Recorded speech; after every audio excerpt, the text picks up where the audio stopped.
Assalamualaikum warahmatullahi wabarakatuh. Waalaikumsalam warahmatullahi wabarakatuh. Saderenge ngapunten Gus, niki penjelasan masalah kalau wau kula dereng paham. Nek saya niku kehendak Allah. Lah kalau jelek menurut pendengaran saya kalau wau saking Allah. Lah niki sing kula ngapunten nggih. Dereng paham. Elek teko nafsune dhewe. Nggih leres. Nggih, Matur nuwun. leres. Di dalam hujah Al-Qur'an surat apa saya lupa itu. Memang tatkala baik itu datangnya dari Tuhan, tatkala itu jelek dari nafsu.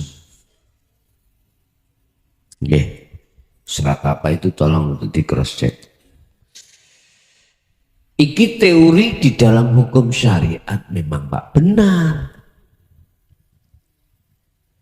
Menurut pandangan syariat benar supaya kita umat manusia khususnya umat Islam tidak terjerumus di dalam jurang kemaksiatan secara fisik. Fisik dong nggih. Tapi ketahuilah kita manusia itu tidak hanya fisik, jasmani, tapi juga rohani. Nah, saya katakan jelek itu dari Allah, itu secara rohani. Pandangan hakikat. Sebab jikalau secara rohani atau hakikat tidak mengatakan itu yang berperan Allah, maka kami akan terhukum oleh satu hukum hakikat. Saya menuduh ada penguasa dua, Allah kemudian nafsu. Iki rada bingung no. Tapi tatkala jenengan mengke kalau sudah ditarik Allah di dalam yang namanya kewusulan maqam musyahadah, boten bingung. Boten bingung. Dikatakan jelek itu pandangan fisik manusia. Contoh nyolong, nggih. Ngutil, ngamplengi wong. Apa maneh ya wis maksiat. Itu kan perkara yang harus kita tinggalkan toh Pak, secara fisik. Sebab kalau itu terjadi jelas itu dikatakan jelek. Sekarang kita tarik kacamata hakikat, kacamata rohaniah. Ruhaniyah itu dikatakan maksiat pada Allah. Manakala ruhaniyah ada iman terhadap selain Allah. La taj'al ma'allahi ilahan akhara. Ojo pisan-pisan kuwi duweni iman ning atimu ngambil pangeran sakliyane Allah dalam hatimu yang bisa bermanfaat, bisa agawe. Ojo. Lagi surat Luqman ayat 13. Surat yang ke-31. Ya bunayya la tusyrik billahi la tusyrik billah inna syirka la zulmun azim. Hei anak putuku Imron, la tusyrik billah, jangan kau melakukan berbuat menyekutukan Allah. Artinya apa Pak menyekutukan itu? Mengimani selain Allah itu bisa berkuasa. Contohnya tadi nafsu itu ya. Kalau jelek itu yang berkuasa datangnya itu dari nafsu, nafsumu. Kalau baik datangnya dari Allah. Coba ditelai surat apa ayat biru itu. An-Nisa 79. Quran tuh Pak iki. Wis bener itu kacamata syariat supaya kita manusia itu tidak melakukan fisik itu perbuatan yang jelek. Wala taqrabaz zina. Lah ini jangan kau dekati perbuatan zina itu.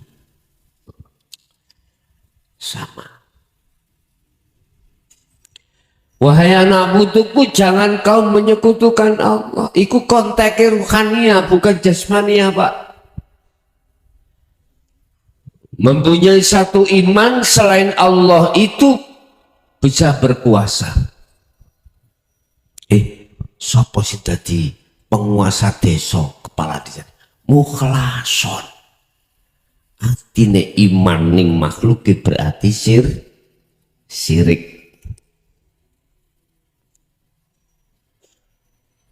Otomatis pelakunya yang ngono. Son dalam. Apa mau dari kepala dia? Oh iya.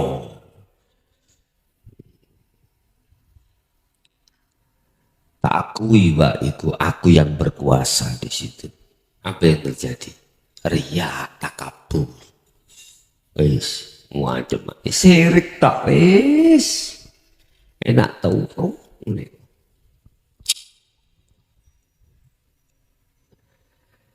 Sebab inna syirka sak temene perbuatan menyekutukan Allah, ya, mengadakan selain Allah, mengimani selain Allah itu berkuasa, ikulah zulmun, ikulah zulmun adzim. Perbuatan yang tersesat amat.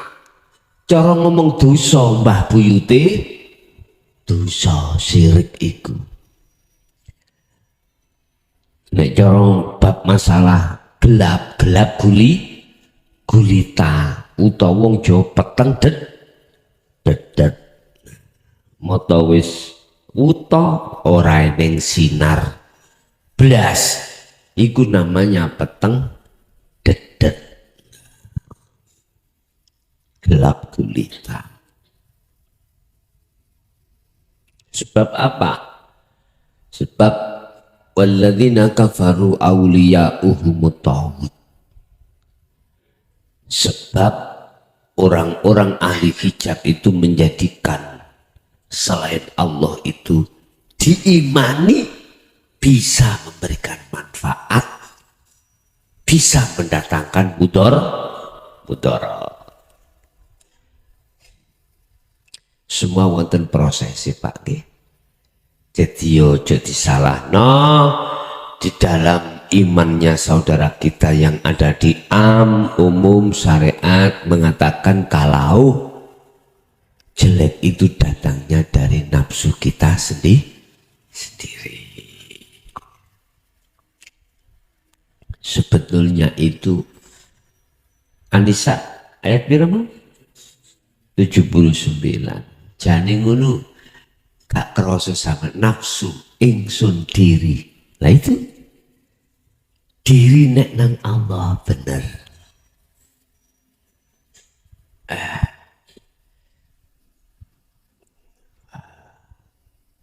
Bayi wis tuwa jok polah-polah dengkul wis kaku.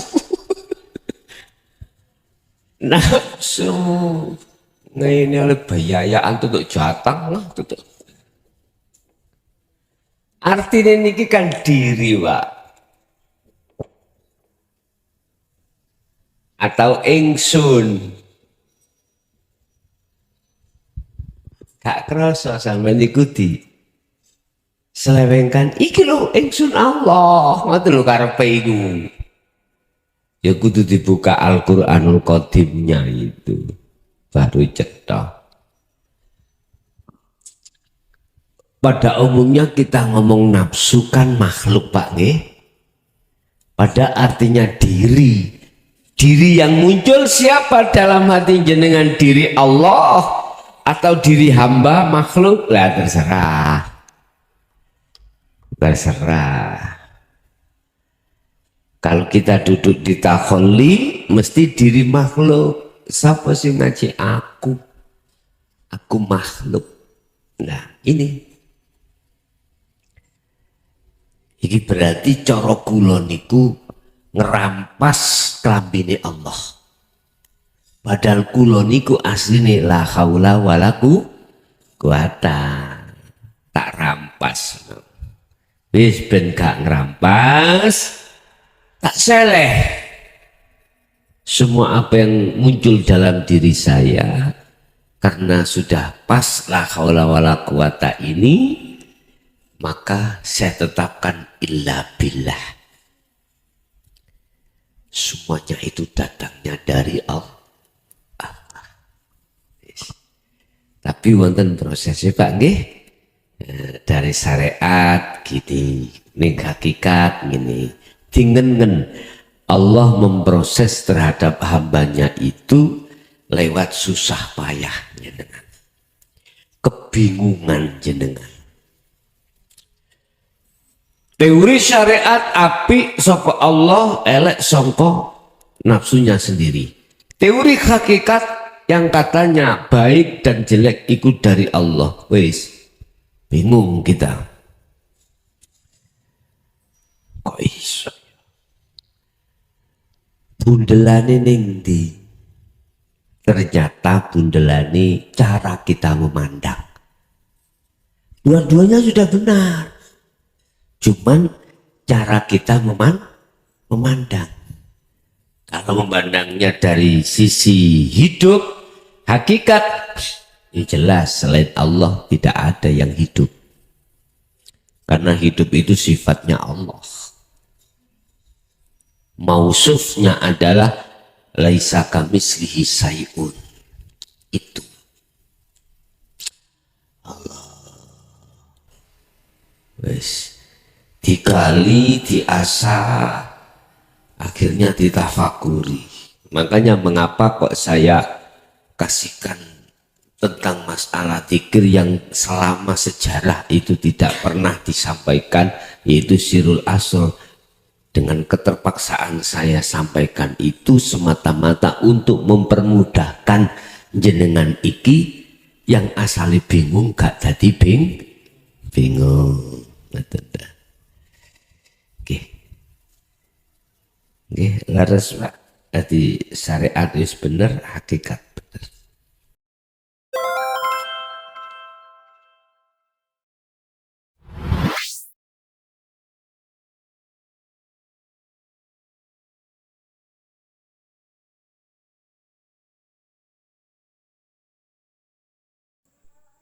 Assalamualaikum warahmatullahi wabarakatuh. Imam Ibnu Athaillah As-Sakandari dalam kitab Al-Hikam menyebutkan tanda kematian dan kegelapan hati sebagai kebalikan dari tanda hati yang hidup dan terang. Dari sana kemudian ulama yang mensyarahkan kitab Al-Hikam menyebutkan dua tanda hati seseorang yang hidup dan terang, yaitu dari Syekh Abdullah bin Hijazi Asyarqawi mengatakan, hati yang hidup itu disinari oleh cahaya ilahi. Tanda hati yang hidup berkebalikan dari tanda hati yang mati, kering, dan gelap. Hati yang hidup dan terang merasa gembira atas perbuatan baik yang dilakukan dan merasa susah atas keburukan yang diperbuatnya. Dalam syarahnya menyebutkan, tanda hidup dan terangnya hati karena cahaya ilahi meski tidak terlihat lantaran ketebalan hijab adalah kesedihanmu atas kesempatan ibadah yang terlewat dan penyesalanmu atas kekhilafan yang kau lakukan, sehingga kamu merasa senang sekali atas amal ibadah yang kamu lakukan dan bimbang atas kekhilafan. Kemudian dari Syekh Ahmad Syaruk dalam syarah Al-Hikamnya mengatakan bahwa hati yang terang oleh cahaya ilahi akan menderita oleh kemaksiatan yang dilakukan oleh raganya. Sebaliknya ia akan merasakan kenikmatan atas ibadah dan berbagai kebaikan lainnya yang dilakukan oleh orang tersebut. Dalam syarahnya beliau mengatakan, hati yang hidup adalah hati yang merasa pedih atas kemaksiatan lalu berusaha menghindarinya dan merasakan kenikmatan atas ketaatan sehingga berupaya mengejarnya karena ia merasakan kesakitan, kehinaan, rasa pahit dan rasa manisnya. Tanda hati yang hidup dan terang ini sejalan dengan hadis Nabi Muhammad SAW. Dari Abu Musa al-Asy'ari radhiyallahu anhu, Rasulullah SAW bersabda, siapa saja yang merasa senang oleh kebaikannya dan merasa susah oleh keburukannya, maka ia adalah orang yang beriman. Hadis riwayat At-Tabrani. Kemudian uraian Mbah Soleh Darat atas Al-Hikam Ibnu Athaillah, beliau berpendapat, hati yang hidup dan terang dapat menilai kebaikan dan keburukan. Hati yang hidup dan terang merasakan kelezatan ibadah dan kepedihan dosa. Hati yang hidup dan terang memiliki sensitivitas spiritual yang sangat bermanfaat bagi kehidupan dunia dan akhirat. Karena itu, agama mengajak kita untuk merawat kehidupan hati yang sensitif secara spiritual dengan beramal soleh. Agama mengajak kita untuk menjaga kebersihan hati dari kegelapan dan kekeringan spiritual yang disebabkan oleh dosa dan buruk sangka kepada Allah Subhanahu wa Ta'ala. Wallahu a'lam bishawab. Wassalamualaikum warahmatullahi wabarakatuh.